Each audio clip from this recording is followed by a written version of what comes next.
बारे में बताया जाता है, वो समझाया जाता है। ओके, और इसमें कौन कौन से चित्र आपको दिखाई दे रहे हैं?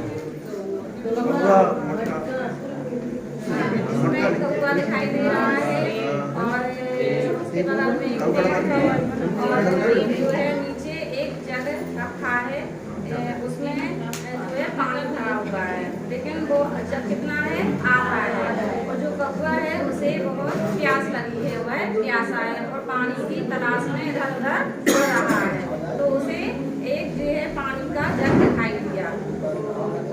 बस इतना ही है इसमें। इसके आगे उसे कौवे को प्यास लगी है तो वह उड़कर नीचे आया और उसने जग में पानी पीने की कोशिश की, लेकिन वो जग में जो पानी है वो कितना है आ रहा है, तो कौवे का जो मुंह है वह पानी नहीं पी पा रहा है कौवा। तो फिर वह क्या करता है, उसने और नीचे क्या है कंकड़ डाले हुए हैं, तो उसने एक युक्ति सोची। उसने क्या किया कि जो नीचे कंकड़ डाले हुए हैं उनको जग में डाला। क्यों? क्योंकि जो पानी है वो कंकड़ नीचे जाएंगे तो पानी ऊपर आएगा। उसके बाद जो है उसने इतने सारे कंकड़ डाल दिए कि जो पानी है वह धीरे धीरे करके ऊपर आ गया और कौवे ने अच्छे से पानी पी लिया। इस कहानी से हमें क्या शिक्षा मिलती है? इससे हमें यह शिक्षा मिलती है कि कोई भी कार्य असंभव नहीं है, हम बुद्धिमानी से किसी भी कार्य को अच्छे से कर सकते हैं। और इसी प्रकार से कविता लिखी हुई है। एक कौवा प्यासा था, जग में पानी थोड़ा था, कौवे ने डाला कंकड़, पानी आया ऊपर, कौवे ने पिया पानी और खत्म हुई कहानी। चित्रों के माध्यम से जो कविता कहानी है वह बहुत रोचक हो जाती है, बच्चे से बहुत मन लगाकर ध्यान से समझते हैं और फिर जो लिखा हुआ है, जो कविता लिखी हुई है उसे पढ़ने की कोशिश करते हैं, जिससे बच्चे में मौखिक विकास भी होता है और वह कहानी को पढ़ने की कोशिश करते हैं। हमारा टॉपिक है बच्चों को लोगोग्राफिक पठन से कैसे बच्चों को पढ़ना सिखाएंगे और बच्चों का दिमाग कैसे मतलब विकसित होगा देखिए। इसमें क्या है कविता है, वैसा पानी छम छम छाता लेकर निकले हम, पैर के नीचे कीचड़ आया ऊपर छाता नीचे हम। उसी के हिसाब से हम एक रस कार्ड की तरह लाइन लिख देंगे और जो रंग इसमें लिखा हुआ है जिस लाइन में उसी रंग से उसी कलर से मतलब रस कार्ड बना देंगे और बच्चों से कहेंगे पहचानिए।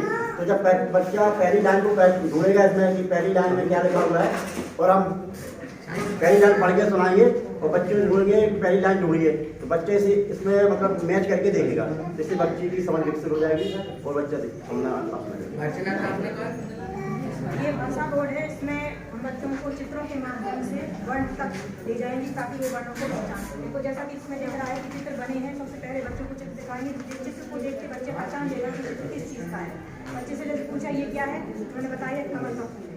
कमल का फूल ही बोलेंगे, लेकिन हम कमल पकड़ेंगे, लेकिन कमल तो कमल की सबसे पहला जो शब्द सुनाई दे रहा है, ध्वनि जो सुनाई दे रही है वो का सुनाई दे, तो उनसे पूछेंगे का कैसे लिखा जाता है। बच्चों को नहीं पता है तो हम का यहीं से निकाल के दिखाएंगे कि बच्चों देखो का कैसे लिखा जाता है।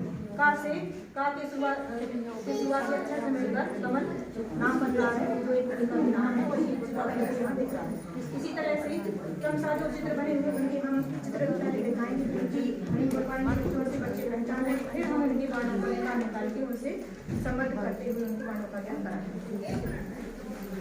हमारा टॉपिक है क्रमबद्धता। इस TLM के माध्यम से हम बच्चों को आरोही और अवरोही क्रम की समझ स्थापित करेंगे कि क्रम के आधार पर कैसे हम छोटे से बड़े और बड़े की समझ स्थापित कर सकते हैं। इसमें सबसे पहले इस TLM के माध्यम से हम बच्चों से पूछेंगे कि बच्चों आपको यहाँ पर क्या दिख रहा है, तो वो बताएंगे कि हमें छाता दिख रहा है। अब फिर हम उनसे पूछेंगे कि अच्छा ये बताओ इसमें से सबसे बड़ा छाता कौन सा है, तो वो बताएंगे कि ये। फिर उनसे पूछेंगे कि सबसे छोटा छाता कौन सा है, तो वो बताएंगे सबसे नीचे वाला छाता। फिर हम उससे पूछेंगे अच्छा बच्चों ये बताओ सबसे छोटा वाला छाता ये है, तो उससे बड़ा छाता कौन सा दिख रहा है आपको, तो वो बताएंगे कि ये दूसरा वाला। अच्छा ये अगर ये इससे बड़ा है तो फिर इससे बड़ा कौन सा छाता दिख रहा है, तो वो तीसरा छाता बनाएंगे। फिर उससे बड़ा, फिर वो बताएंगे, फिर उससे बड़ा और सबसे बड़ा। तो इस तरीके से जब हम जैसे हम सीढ़ियां चढ़ते हैं, पहले सबसे छोटी सीढ़ी फिर उससे बड़ी, वैसे ही सबसे छोटा छाता फिर उससे बड़ा छाता, तो इसको हम क्या बोलते हैं, आरोही क्रम। अब अगर हम आपसे पूछें कि सबसे बड़ा छाता कौन सा है, तो आप बताओगे, बच्चे बताएंगे कि ये। फिर हम पूछेंगे कि इस बड़े छाते से छोटा छाता कौन सा है, तो वो बताएंगे ये। फिर उससे छोटा, तो जब हम सबसे बड़े से छोटे की तरफ आते हैं तो इसको क्या बोलते हैं, अवरोही क्रम। आज का जो हमारा टॉपिक दिया गया है वो संख्या की अवधारणा। अगर इस टॉपिक का उद्देश्य अगर हम समझ गए इन 3 दिन के प्रशिक्षण में, है क्या, एक बच्चे को जो प्री प्राइमरी में आया है, जिसके लिए जैसे अभी फॉर एग्जाम्पल अगर हम कोई भाषा नहीं जानते, हम आपके सामने भी मलयालम लिख दें तो हम सारे लोगों में सिर्फ क्या देखेंगे, आड़ी टेढ़ी रेखाएं देखेंगे, क्या मैं सही? अगर हम चाइनीज लिख दें इधर, चाइनीज में हम आड़ी तिरछी लाइनें लिख देंगे, वो हम सारे पढ़े लिखे एमएससी साइड में हो जाएगी और उसको हम सिर्फ एक पैटर्न की तरह देखेंगे। पैटर्न हमें दिखेगा, भले ही हम अपनी भाषा पढ़ेंगे, लेकिन उस पैटर्न में हम मूर्त रूप में नहीं आ पाएंगे कि इसमें लिखा क्या है। सेम वही मस्तिष्क हमारे प्री प्राइमरी में जब बच्चा आया है, वो कुछ नहीं जानता है, उसे 1 नहीं पता, उसे 2 नहीं पता, उसे 5 नहीं पता, उसे संख्या ही नहीं पता है। उस अवधारणा को अगर हमें सिखाना है तो इस टीएलएम के उद्देश्य से हमें उसे, इसका उद्देश्य तभी पूर्ण होगा जब मूर्त से उसको अमूर्त की ओर ले जाएंगे। मूर्त का मतलब जो फिजिकल हमें दिखाई देता है। तो इसको अगर हम दिखाने के पहले हम कंकड़ रख लें, अगर हमने 10 कंकड़ वहां रख लिए और उन कंकड़ों को और हम गा गा के उसको बताते हैं, जैसे हमें गाना कोई नहीं सिखाता, लेकिन हमें बहुत सारे गाने आ जाते हैं, कई सारी घटनाएं हम सब सुन के ही याद कर लेते हैं।